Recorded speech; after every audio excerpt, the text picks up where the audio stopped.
guys, thanks for stopping by my channel today. My name is Gina, and the premise of my channel is there's more to life than looking good, but you've got to look good too. So today is going to be one of those feel-good videos where I'm going to do kind of one of my chit-chat videos with you, share my opinion, give you some things to think about, and then absolutely please share your opinion with me. Holy cow, by the way, the amount and the length of time you guys have been putting into your comments when I post these sorts of videos just is incredible. It's incredible. I feel like, I don't know, it's not just a comment. It's like we're having like a conversation, and it brings me joy to know that you guys are really thinking about some of the things that I'm putting out there, which makes me feel good. I hope is making you feel good. Today I'm going to be talking about karma. Now, I briefly talked about karma in one of my car chats, probably about a year ago. I will link that, that video. The portion on karma does show up towards the end of the video, but needless to say, or nonetheless anyway, maybe go check it out. But I only talked about karma very briefly during that video, and so I've got some things to say. I'm kind of in like a pissed off mood right now because I just went to the doctor, and because they told me not to do something, they forgot to tell me to do something, I now have to go back again tomorrow, and I'm just like really annoyed. I'm like, you totally wasted my time, and like you work a work week, right? So what makes you think that I just have random time all the time, you know, just to be able to like randomly go to doctor's appointments? And so I was snarky in my last feel-good video, and I feel like I'm a little bit snarky today, but I think that will empower this particular conversation. By the way, I sat down, so I'm in a different area of my house right now. I'm sure the lighting like sucks, but whatever. We're having a conversation. Do you have gorgeous lighting every time you hang out with your friends? No, I didn't think so. And so I'm pretty sure that will be okay. By the way, I think it's hilarious. I don't know if you can see right here. That's like a mini size of the Urban Decay All-Nighter Makeup Setting Spray. There's like random pieces of makeup or apparently setting sprays kind of all over my home at any given time. So doesn't that happen to you too? Isn't that normal? By the way, yes, I cut my hair again. Thank you for all the compliments. I am addicted. I keep saying, I realize like a fool that oh yes, I've cut my hair and I'm done, it's as short as I'm gonna go. No, I am legit addicted to it now. I think I mentioned my husband, who is a mechanic, cuts my hair, and honestly it's all one length cutting, so it's not like he's like doing like gorgeous like creations or anything, but the man can cut a straight line and he does it very well. And so the reason I'm able to keep cutting it is because we can do just a little bit at a time all the time instead of going in and bucking the whole thing off. But I have to tell you, so I've got this like little layer here. This is what keeps pushing me to cut it, is because I've got this little layer of damage. I'm ready to go full throttle, full force. I think I'm just gonna cut it off. I don't know, but I'm having a good time. I've never had such short hair in my life. It feels so light. It feels the healthiest it's ever been. It's so fast. Well, I say that with a grain of salt, because short hair does not necessarily mean faster and easier, because I always talk about the messy bun. Like, doing a messy bun is like the hardest thing ever. It requires so much time and effort just to make it look messy. But anyway, so yeah, that's kind of what's going on with this. I love it, and thank you so far for the compliments. Don't feel compelled to keep having to say that you like my haircut, because apparently I'm going to keep doing it. By the way, I'm chill in my house.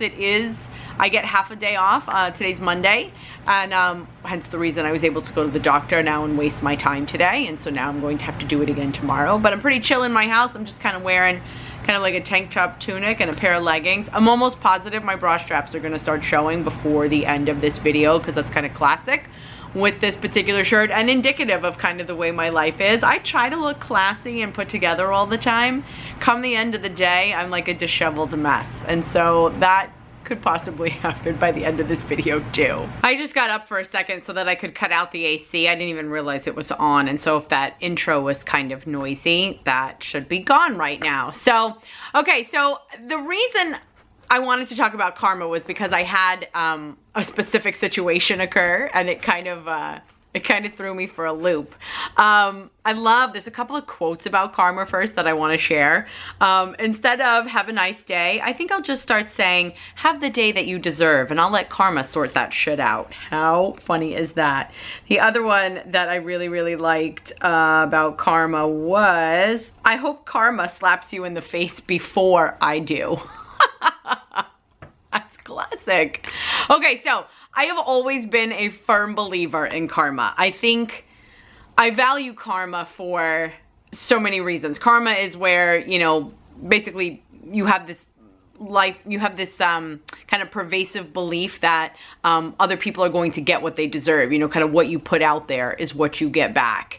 And karma has actually served me well for most of my life. First of all, well, let me back up and let me tell you what kind of sparked this whole thing with karma. So, like I said, I firmly believe in karma. The other day, I was driving to work, which I drive a fair bit for work. There are days that I'm able to work from home, and then there are other days where I drive quite a long distance. And in fact, one day a week I drive almost an hour and a half each way to get to what I need to do, which is great. The drive is lovely and I love it. But at the same time, I think I've mentioned before that I always run late for things. So typically on that hour and a half drive, I'm trying to drive a little bit fast. Yes, I go faster than the speed limit. I think that the speed limit is just a suggestion. Okay, so maybe that's where my karma started to go bad. Okay, so that being said, it might surprise you to know that I sometimes have a temper. I happen to be one of those people that is very good at telling you off. I can use my words very rapidly and very pointedly, and I can make my point and I can cut you down if you so ask for it or deserve it. I know, is that surprising, right? So in the car though, I've heard too many stories on the news about road rage and other people like randomly having like violent weapons in their car, and that's not worth it to me. Not that I don't think anybody else couldn't be carrying a gun, but it just seems to happen more frequently when you're in a vehicle. So I am very cautious about the way that I behave in the car, no matter how much people piss me off. I think I've mentioned in another car chat about how I can't stand when you're in the left lane and people are behind you and you don't get out of the way. I don't care how fast you are actually going, get out of the way. That being said, I was driving I think it was Friday actually, and there was a violent driver on the road. He was one of those drivers where, they're like swerving in and out of the lane, and they're annoyed. They're really annoyed, like with everybody. It isn't just like the slow person in the left lane, and they're cutting people off like within inches. And so that really started to bug me because I'm like, you could cause an accident. And even if you don't cause an accident with me, God forbid, just out of concern for anybody else, but then God forbid, just out of my own self-preservation, if you cause an accident in front of me, then that could cause a pileup. You could impact other people. It could be a mess. And that's unnecessary. Like, accidents are accidents, and, they happen, and they happen frequently. But if you're going to be like a jerk and like swerving and taking your temper out in your vehicular motions, now I'm kind of, I'm concerned. And so it's a 2-lane road. And so he honestly didn't really have an opportunity to get away very quickly. So he was in my vicinity for quite a long time. And my blood pressure was starting to go up as I'm witnessing him drive very, very recklessly. And at some point, like, he passed me, which is why I became aware of him. So he passes me, but then due to traffic, gets stuck behind me again. And I see him finally, my temper couldn't take it anymore. So I see him come around, cut me off from behind, let's say, like within inches, swerve around, and then kind of swerve back. And I can see that he's going to go past me now. And that's kind of what he had been doing the whole time. And so I finally couldn't take it. So I so calmly, which I thought just made me look so good when I did it. Now in retrospect, I'm like, wow, you were kind of a jerk too. But as he went past me, I just gave the finger. I flipped him off. Like, I didn't look. In fact, I was kind of smiling. I was just, kind of just I don't even know if he was looking. I didn't even give him the satisfaction of looking to see whether or not he was looking at me. But you know what? It felt good to me. because I couldn't take it. I wasn't gonna. I know it was dumb. I look back and it was dumb. I think I finally needed to get it out of my system, but I took, like, my blood pressure went down points as I was able to kind of demonstrate just how frustrating he was. Okay, thank goodness nothing happens on the road. I don't even know what happened to him. He continues on his way. And I'm thinking to myself, you know, karma's gonna get you. And I hope that when you have your accident, you don't take anybody else out in the process. And so right away, I was even talking to karma at that point. Okay, so I flip him off, right hand. I flip him off. A couple days goes by, and so let me say this. Every time I think of karma, I always think about how it's going to get other people, and that makes me feel good. Like, I feel like karma is so valuable to your own mental health because you don't have to hold a grudge. You can actually just let it go and let, you know, karma and the universe just kind of take care of it. You don't have to, like, hold on to your anger. You don't have to wish people ill. You know, like I never wish anybody ill. I kind of want people to get what they deserve, you know, kind of tit for tat. You know, if you're a jerk, I don't want you to, you know, die. But I want someone to be a jerk to you, or, you know, do you know what I mean? Like, and so karma for me is very freeing. It's almost equivalent to like forgiveness. Forgiveness isn't necessarily about the other person. Forgiveness is actually more for yourself, because there are small things that you can forgive, but also tremendously outrageous behaviors or actions that you can forgive. And it isn't so much about granting someone else in honor of them the forgiveness. It's about releasing the anger and everything that's attached to it for yourself, so that you can move on, so that you can have mental health, and so that you can feel good. See, back to my feel good premise. I feel like we should always be working towards making sure that we feel as good as we can. And so karma to me is like a valuable tool. Plus I love it. I love when I know that someone else has gotten what they deserve. You know, there's like a small level of kind of satisfaction that things are kind of balancing out in the universe. And so karma, like I said, I always thought about karma in relation to how it was going to get everybody else. So back to my middle finger, can you see that I have a very pretty Hello Kitty Band-Aid on my finger, which I have now been wearing for a couple of days. So I've mentioned before that my dog Fred, the little guy, he's about 16 and a half. He's got some early stage kidney disease. He's becoming very picky with what he eats. So now we're at the point where we just kind of want to feed him whatever he'll eat. So at the moment, what he's enjoying is roasted chicken and macaroni and cheese. Sometimes he has it together, sometimes he has it separate. A lot of times I try to put it together so that he gets the protein and the carbohydrate together. We're trying to make sure he doesn't continue to lose any more weight. So I felt like a mom, you know, I don't have children. I went to the store, I bought a variety of different macaroni and cheeses, extra cheesy, dinosaur shapes, spirals, penne tubes. I'm like, I got the whole gamut of boxes of mac and cheese for him. So white cheese, cheddar cheese, so that he would, because I said he's very, very picky, little brat that he is, but I love him to death. So I've recently gotten a new, this is stupid. I recently got a new stove, and usually stoves, or back in the day anyway, had been 4-burner stoves. Now a lot of them are 5 burners, which I have. So you have the 1, 2, 3, 4, it's a gas stove. And then it has this elongated burner that's kind of in the center. It looks kind of like a tube. And so, stupid me, or maybe karma based, I was making him some mac and cheese. I was in a rush, and I had gotten a normal size pot, and I put it on that center burner. Now this generally isn't an issue. I was hoping that it was going to make it boil faster. I was on limited time. I was mildly annoyed at Fred because he was requiring that I do this major cooking for him, and he didn't like the gourmet canned foods that were healthy and organic and natural that I had bought and spent a lot of money on and required no preparation. So I was rushing. And so long story short, I boiled the water, cooked the pasta, and I went to drain the pasta. So my pots are, they're not stainless steel. They're like, I think they're actually Calphalon, so they're non-stick. So they're heavy. So I went to drain the pasta in the sink, and so my pot has the handle, and then on the other side of the pot it has a little like a little hook that you can grab onto so that you could hold the pot with 2 hands as you go to drain it. And so I wasn't thinking, or maybe Karma was thinking, and I went to grab the other end of the pot, which now sitting on the elongated burner had been heated to the intensity of the sun. And I grabbed it and I burned my middle finger. Oh sweetness, the pain was violent.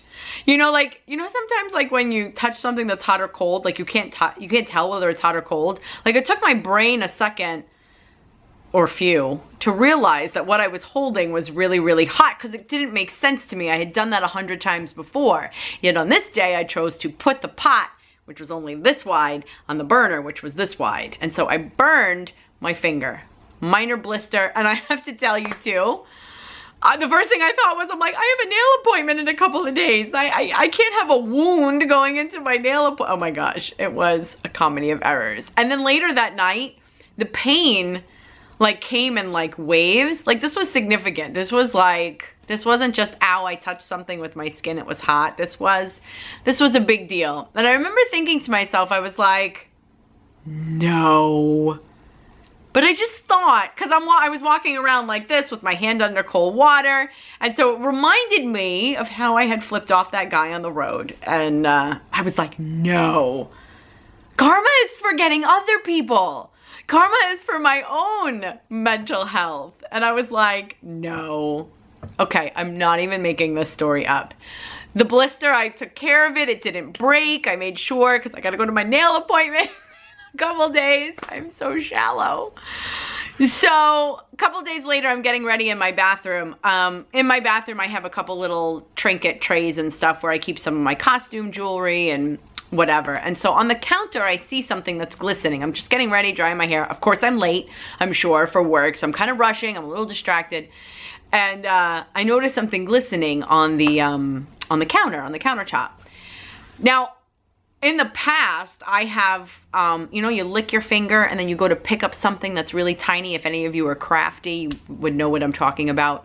So I'm thinking that what I see glistening is like a crystal or like a fake diamond, cubic zirconia diamond or something that's come out of one of my pieces of costume jewelry that I store, let's say in the bathroom. Like if it's on rotation, I kind of keep it in the bathroom.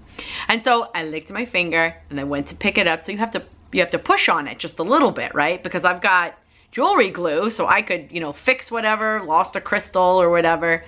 So you got to push on it a little bit. Would you not believe that it was actually a small shard of glass, which I think permeated my middle finger to the bone. Like, I was that dumb to have pushed that hard on what I was assuming was a crystal, and which was instead a piece of glass. Now, oh my gosh. Near the blister. The only saving grace is that the glass did not pierce my skin where the blister was, which maybe meant that karma was smiling on me. But can you believe?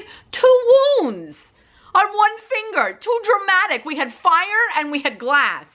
I was like, karma's supposed to go the other way. P.S. I had a holder, looked like a candle holder. Maybe it was even a candle holder, and I had used it to store my brushes. Well, hairbrushes. Apparently it was made of glass, and when I had dropped a brush into it, I guess the last time, which must have been after the stove incident and after the road rage incident, and it had kind of cracked the glass that was at the bottom of the jar, and so it had deposited just a few little shards of glass. And so my lesson is that karma's real. That's all I can say. And every time I tell this story, like to my friends and stuff, they're like, no. And I'm imagining that you may or may not have a similar reaction to that. So karma is real. So that's my chat today. That's my topic of conversation. What do you guys think about karma?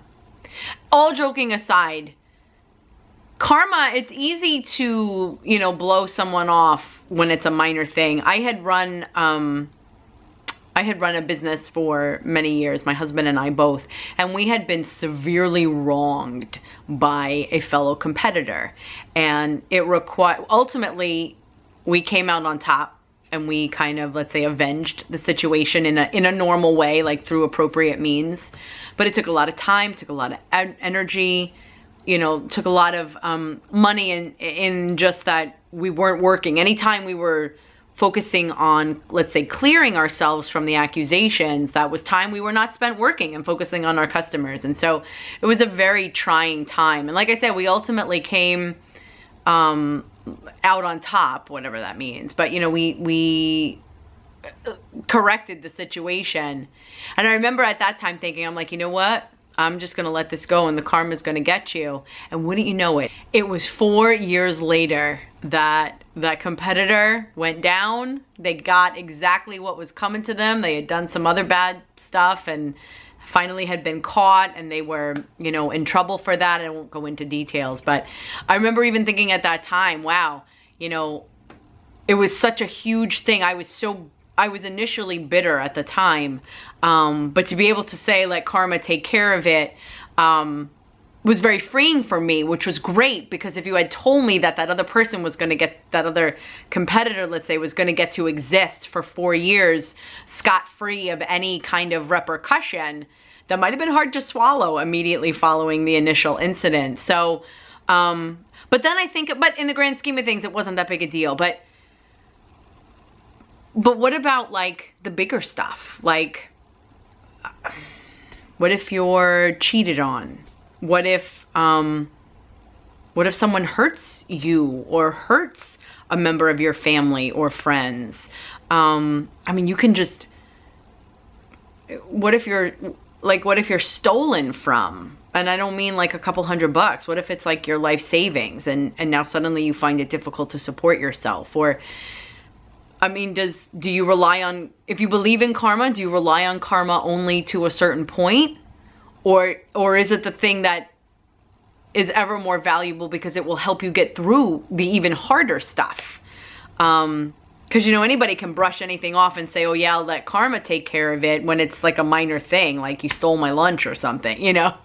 But when it's those major issues, is it easy to let go of the bitterness and the anger and the resentment in honor of saying, I'll let karma take over? Or, you know, is that the time we should be relying on karma the most? Or is the situation, you know, if it's a severe and dramatic situation, does that overpower the idea of allowing karma to kind of take over? I mean, I really do feel, many people say, they don't call it karma, but many people do say, you know, you get what you put out there. And that's true, except with karma, there's that delay usually. And so I'm curious, what do you think about karma? How do you handle things when someone does something wrong against you or against a member of your family? Do you hold the grudge? Grudges, that's what I was talking about forgiveness before. Like, when you hold a grudge, that's on you. That's interfering with your daily functioning and your ability to feel good. It's so difficult for many people to kind of let go of the anger, especially when that person has no satisfaction that things have been righted in the universe. And so it's pretty complicated. So do you believe in karma? Do you believe in handing out forgiveness in honor and protection of yourself? Never mind for the other person, for making the other person feel better. But do you forgive and kind of let go so that you can carry on and continue and enjoy this very short life that all of us are given? Are you able to just kind of let it go? Or do you feel like that it becomes more and more difficult as the situation becomes more and more severe? So where do you fall? There's basically a spectrum, and every one of you falls somewhere on it. Kind of the no karma, kind of karma, major karma perspectives. You know, do you not believe in karma at all? Is your karma belief situational depending on the severity? Or do you totally rely on karma as a means of basically survival, mental health survival? I'm so curious. Because karma it's almost like a spiritual thing too, and not everybody kind of jives with that, but everybody's been wronged Maybe not majorly, but you know, it's, I guess, impossible to have gotten this far in life and not have someone have done something mean to you or to a family or friend. So anyway, I always thought karma, I never really gave it much thought, but I was assuming, and you know what happens when you assume, you make asses and umes. No. I was assuming that karma was great because of other people, and I think I got my due by flipping someone off. But maybe karma was trying to, I have another dimension, maybe karma was trying to protect me. Because maybe now it's trained me, for example, to not even do something as benign as flip somebody off on the road, because maybe the next person I flip off will have a gun. Oh my gosh. What if that was the intent? What if karma knows I'm a good person? I'd like to think I'm a good person. And what if karma was trying to protect me? By saying, look, now I've got to kind of train you so that you don't do that again and then get yourself in trouble again later. Oh my gosh. What if that was the intent of karma? My brain is exploding right now. I started this conversation by saying that I was kind of in a bad mood as a result of my doctor's office, and I thought, do I want to sit down and film when I wasn't like in such a great headspace? And I ultimately decided to do it because when I talk to you guys, I feel so much better. I am so energized right now. I am like Wonder Woman. I feel like I could do anything, and it's all as a result of being able to share this conversation with you and ridiculously looking forward to what you have to say in response. So let me give you the normal speech. If you're not already a member of my G crew and haven't subscribed to my channel as of yet, then I absolutely invite you to subscribe and join us. If you're already a member of the G crew, thank you again, as always, for all of your support. If you enjoyed this kind of video, either let me know in the comment section or just simply give my video a thumbs up, because that is super valuable to both me and the growth of my channel. I guess you could try to share this video if you want to have a conversation with someone else maybe about it. You both can watch it and then maybe have something to talk about. Oh my gosh, that would make me ridiculously happy. Again, because I'm so tiny here on YouTube, consider hitting the notification bell so that you know when I upload, because YouTube ain't going to tell ya. I think that's it. So I am on Instagram and Twitter. My image says I'm on Snapchat. I'm really not. I haven't changed the picture yet. I'm on Instagram and Twitter. Definitely check me out over there. And yeah, thanks again for this awesome conversation. Please do leave me a comment before you go. As always, thank you for spending your time with me. I look forward to seeing you in my next video. And in the meantime, thanks.